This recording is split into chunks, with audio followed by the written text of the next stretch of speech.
sa Captain Kitten. At teka, asan na pala yung ibang mga kasama mong mga bata diyan sa Daig? May balita pa ba sa kanila?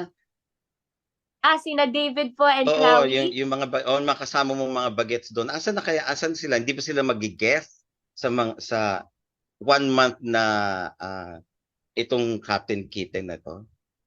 Sa ngayon po kasi, kumbaga, parang sa amin pong tatlo, ako po muna yung magkakambak po. Pero Mhm. sana nga po yung gusto ko, yung parang kasama po ulit namin si Lola Goreng, si Lola Oo, Gloria. yes. Kasi nakakamiss po talaga yung dalawang yun and nakaka-proud po sila. Like, si Chloe po, actually, nag-guest po siya last time sa Abot Kamay na Pangarap. And si Dalaga David na naman siya, po, oo. opo, si David naman po, nananalo rin po siya ng awards kasi magaling din po siya na content creator. Mm. So, nakaka-proud po sila and na-excite po kung maka-work sila ulit. Oh, kasi sabay-sabay kayong lumaki, no? So Opo. ngayon, isa-isa na kayo Well, dito sa Captain Kita, nakita ko may mga stunts. Ikaw ba gumawa ka ng sarili mong stunts dito or yun ay mga ano, mga stuntmen talaga yun na gumagawa ng ano mo, tumbling-tumbling. So ginawa ko po yung mostly po yung mga stunts ko po talaga kasi gusto ko po siyang Okay. ma-experience. So yung mga Mm-mm. suntok-suntok po, yung mga sipa-sipa. Pero syempre meron din po ako na double para po mas sure na safe kasi hindi po ako sanay pa sa mga fight scenes na ganyan. Hindi pa po ako sanay sa action kasi first time ko po siya as a dalaga. At nasanay nga po ako sa Abot Kamay na drama po siya, seryoso, puro medical Mm-mm. terms. So, ayun po, inilaban ko rin po talaga, in fairness, sinubukan ko po yung mga fight scenes. Kaya ayun po, pagod na pagod po ako pagkatapos ng taping, pero worth it po siya kasi exciting po siya, tsaka something new po siya para sa akin. Ayun. Akala ko ikaw yung nagka-cartwheel doon kanina or yung nagta-tumbling. Hindi ikaw Ay, yon. hindi ko pa naman po kaya mag-cartwheel. Hindi Pero pa. kaya ko po Okay. yung mga suntok-suntok na yan. Ayun, ang galing. At Sorry, correct ko lang, no? Parang halos lahat ng mm-mm. mga nakikita nyo doon sa video kanina, halos si Jill talaga yon. Oh, pati yung Oh, ibang di mga high ba? kick si Jill din. Oh, Ang sobrang galing. galing niya. Ang galing. Wow, Action thank you po, queen ka na Direk. pala, ha? Hindi ka lang sa pang-drama, pang-action na. And sadya bang wala kang partner dito, Jill? Kasi doon sa abot, tatlo, apat na lalaki ang nag-aaway sa'yo. Dito, wala. Bakit? Diba? Well, siguro po kasi nag-focus din po talaga dun sa superhero po siya and gusto niya po talaga, mas love niya po yung mga animals kaysa magkaroon po ng love life, kumbaga. Ah, pinaka-goal niya lang po talaga is estudyante po siya na nagkaroon ng powers at gusto niya pong iligtas yung mga hayop.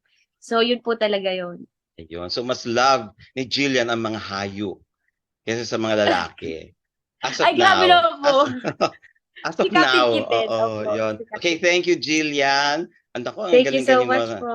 Naku, sobrang na-excite po ako, lalo po nung first taping day ko. Na-miss ko po talaga yung production team po ng Daigkay ng lola ko. Kasi naging family ko po sila for ilang years bago po ako nagsimula ulit sa Prima Donnas, tapos naging Abot Kamay. So, sobrang nostalgic po talaga. Tapos, kasi parang naging baby po talaga ako sa kanila. Tapos ngayon po dalaga na po ako. Pero alam niyo po, parang baby pa rin po yung trato nila sa akin. So, ayun lang po. Sobrang na-miss ko po sila. And iba po talaga yung feeling. Yung kapag matagal mo pong nakasama, tapos naghiwalay kayo, tapos balik po again, na parang wala pong nangyari na break.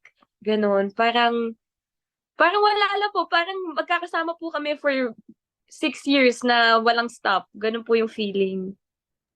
Yun nga, nagse-set visit pa kami sa Daig. Little girl ka pa, di ba? Bulacan, kung Opo. saan ka. Ngayon, dalaga ka na at superhero ka na. Ay, gusto ko lang Opo. malaman, Jill, may say ka dun sa costume or basta binigay na lang sa'yo?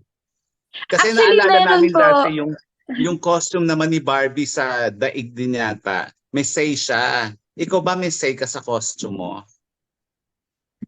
Meron po. Actually, yan po yung nakakatuwa po sa Daigay ng Lola ko family.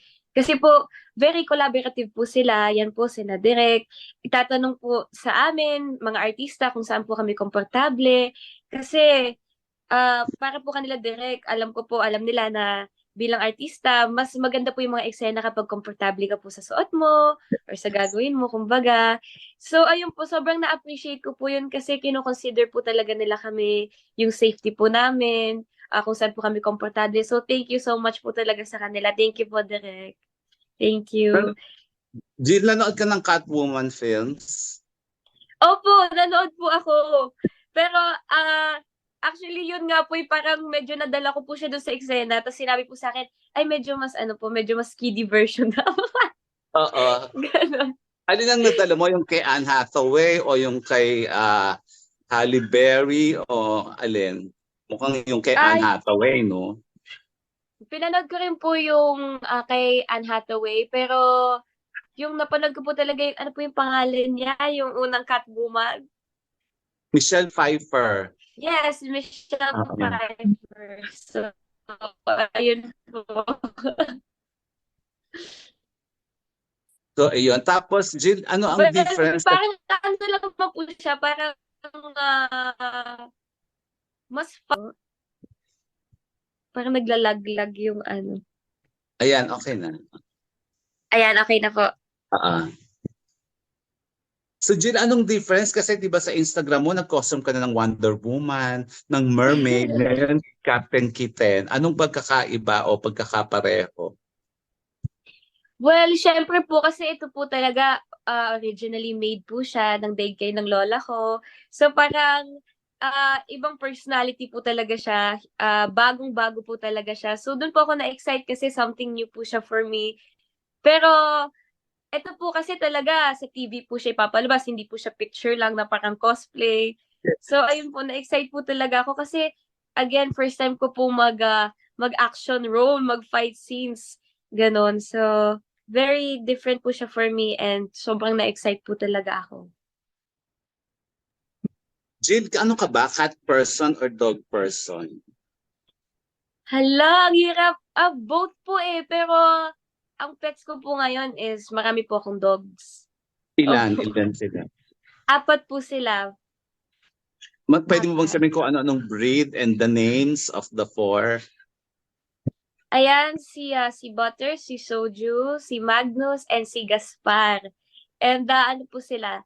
Lhasa Apso and Pomeranian. Yung isa po may halo ng Chow Chow. So, ang cute po talaga nila. Alam niyo po, pag uuwi po ako galing taping, kahit sobrang pagod ko po, nawawala po yung stress, yung pagod kapag nandun po sila sa pinto. Pagbukas ko ng pinto, talagang hug po nila ako, kiss nila ako. So, yun. Totoo yun. Pusa, wala kang pusa. Wala pa po, pero gusto ko po ng pusa. Kaso nga lang, allergic po ang mama ko. So, ayun. Okay. So okay na yun, maging happy ka na ikaw si Captain Kitten. And Opo, happy na po ako doon. congratulations, Jill, and good luck. Thank you so Napakabonggang-bongga ng iyong career. Pomeranian. Yung isa po may halo ng Chow Chow. So, ang cute po talaga nila. Alam niyo po, pag uuwi po ako galing taping, kahit sobrang pagod ko po, nawawala po yung stress, yung pagod kapag nandun po sila sa pinto. Pagbukas ko ng pinto, talagang hug po nila ako, kiss nila ako. So, yun. Totoo yun. Pusa, wala kang pusa. Wala pa po, pero gusto ko po ng pusa. Kaso nga lang, allergic po ang mama ko. So, ayun. Okay.